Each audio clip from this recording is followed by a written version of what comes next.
یہ ہیں دادی خالدہ۔ ان کا ایک ہی بیٹا ہے جو شہر میں کام کرتا ہے، اور یہ دادی خالدہ بہت ہی نیک خاتون ہیں۔ یہ دل کی بہت صاف ہیں۔ یہ ہر وقت بس چپ چاپ بیٹھی رہتی ہیں گھر میں، بچوں کے ساتھ باتیں کرتی ہیں۔ بچے جو بھی ان سے سوال پوچھے وہ ان کا صحیح ان کو جواب دیتی ہے۔ وہ بچوں کو حدیث کی باتیں بھی بتاتی ہیں اور قرآن مجید میں جو لکھا ہے وہ بھی اس کا ترجمہ بھی بتاتی ہیں۔ ماں باپ کی عزت کرنا سب کچھ سکھاتی ہیں۔ گاؤں والوں کی بڑی بڑی عورتوں کو بھی یہ ساری حدیث کی باتیں بتاتی ہیں۔ گاؤں والے ان کا بہت زیادہ تعریف کرتی ہیں کیونکہ یہ بہت نیک خاتون ہیں۔ یہ ہر وقت نصیحت ہی کرتی رہتی ہیں۔ ایسے ہی کچھ دن گزر گئے۔ ان کا بیٹا شہر سے واپس آ رہا تھا۔ وہ شہر میں ایک بہت بڑی کمپنی میں کام کرتا ہے جس سے وہ پیدل ہی آتا جاتا ہے۔ جب وہ اپنے گھر آتا ہے تو دادی خالدہ بہت زیادہ خوش ہوتی ہیں اور اس سے کہتی ہیں، ارے بیٹا، تجھے اپنی ماں کی یاد نہیں آتی؟ کتنے دنوں سے گیا ہے، کب سے تمہیں کہہ رہی تھی کہ آج جو اتنے دنوں بعد آیا ہو۔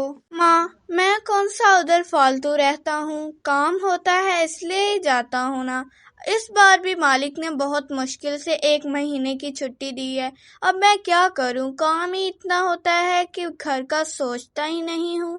اچھا، اب تم آئے ہی ہو تو تمہاری شادی کروا کر بھیجوں گی، بہو لاؤں گی، میرا بھی گھر میں من لگا رہے گا۔ نہیں ماں، میں نے شہر میں ایک پنکی نام کی لڑکی سے شادی کرنی ہے، وہ بہت ہی خوبصورت ہے۔ کچھ ہی دنوں بعد احمد کی ایک پنکی نام لڑکی سے شادی ہو جاتی ہے۔ وہ دیکھنے میں بہت ہی خوبصورت تھی۔ ایسے ہی کچھ دن گزر جاتے ہیں۔ گاؤں کی عورتیں آتی ہیں بہو دیکھنے، اس وجہ سے دادی خالدہ بہت خوش تھی۔ عالیہ شہر کی تھی، اس لیے وہ شہر میں بار بار ہوٹل میں جاتی کھانا کھانے کے لیے۔ وہ ساتھ میں احمد کو بھی کہتی۔ احمد کی طبیعت آہستہ آہستہ خراب ہونے لگ گئی۔ وہ ہر روز باہر سے کچھ نہ کچھ منگاتی رہتی۔ وہ گھر کی کچھ چیز بھی نہیں کھاتی، بس باہر سے آرڈر کر دیتی۔ خالدہ دادی کہتی ہے، ارے بیٹی، تجھے پتا تو ہے تیرا معدہ خراب ہو جائے گا، باہر سے کچھ نہ منگایا کر۔ ماں جی، آپ اپنا کام کیجیے، میں جو مرضی کھاؤں، بس میری مرضی، میں جو کھاؤں۔ پتہ نہیں یہ نکمی ساس کیسی ہے، ہر بات پہ روک ٹوک، میری مرضی میں باہر سے کھانا منگواؤں۔ ایسے ہی دن گزر رہے تھے۔ دونوں ساس بہو میں اچھی خاصی لڑائی ہو رہی تھی۔ خالدہ اس کو سمجھاتی تھی لیکن اس کو کچھ نہ سمجھ آتا، وہ بس لڑتی رہتی۔ اس وجہ سے وہ احمد سے کہتی ہے، ارے احمد، اپنی ماں کو سمجھا لو، میرے کھانے پہ روک ٹوک مت کرے، میری مرضی میں جو کچھ منگواؤں۔ پتہ نہیں ماں کو دن بہ دن کیا ہو رہا ہے، ہر بات پہ روک ٹوک کری جا رہی ہیں، لگتا ہے انہیں گھر سے نکالنا پڑے گا۔ کب سے دیکھی جا رہا ہوں۔ ایسے ہی عالیہ اس کے کان بھڑکاتی ہے۔ پھر احمد اپنی ماں کو گھر سے نکال دیتا ہے۔ وہ بس گاؤں میں پھری جا رہی تھی، تبھی اس کو ایک جھونپڑی نظر آتی ہے۔ اس گھر میں رہنے کا سوچتی ہے۔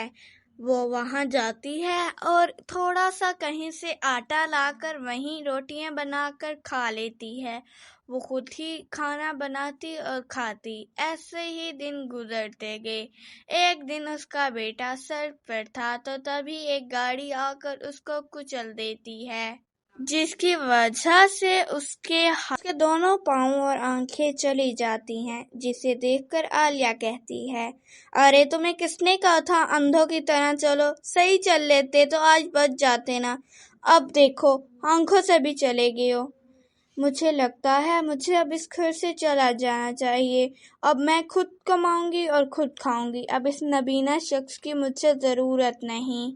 عالیہ کچھ دیر بعد چپکے سے وہاں سے نکل جاتی ہے اور گلیوں سے بھاگتی بھاگتی چلی جاتی ہے۔ اب احمد کی طبیعت بہت زیادہ خراب ہو گئی تھی۔ وہ بس سارا دن بیڈ پر پڑا رہتا اور بس اس کا گلا خراب ہوتا، وہ کھنگتا ہی رہتا۔ اب اس کو اپنی غلطی کا احساس ہو گیا تھا۔ ایسے ہی دن گزر رہے تھے۔ احمد کی دن با دن طبیعت بہت خراب ہو جا رہی تھی، وہ بس بیڈ پہ پڑا رہتا۔ دوسری طرف اس کی ماں کو اس کی بہت یاد آتی ہے۔ وہ من میں سوچتی ہے، ارے مجھے اپنے بیٹے کے پاس واپس جانا چاہیے۔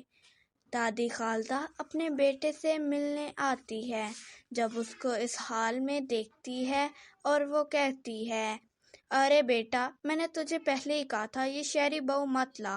پھر وہ جلدی جلدی جاتی ہے اور ساری بات ڈاکٹر کو بتاتی ہے۔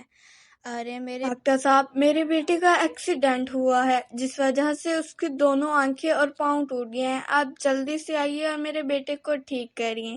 ڈاکٹر آتے ہیں اور اس سے کہتے ہیں اس کا آپریشن ہوگا جس سے اس کی طبیعت ٹھیک ہو جائے گی، اور یہ قطرے ہیں۔ دن با دن وہ قطرے ڈالتے ہیں اور اس کی آنکھیں واپس آ جاتی ہے۔ احمد کو اپنی غلطی کا احساس ہو جاتا ہے اور وہ اس سے معافی مانگتا ہے۔ دادی خالدہ اس کو معاف کر دیتی ہیں۔ پھر ماں بیٹے دونوں ہنسی خوشی باتیں کرتے ہیں۔ تو دیکھا بچوں، احمد کی غلطی کی اس کو کتنی بڑی سزا ملی۔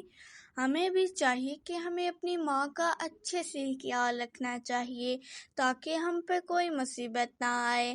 تو آپ کو ہماری کیسی کہانی لگی؟ لائک کریں، سبسکرائب کریں، نیچے دیے ہوئے بیل آئیکن کو ضرور پریس کریں تاکہ ہماری آنے والی ویڈیو آپ تک ضرور پہنچ سکے۔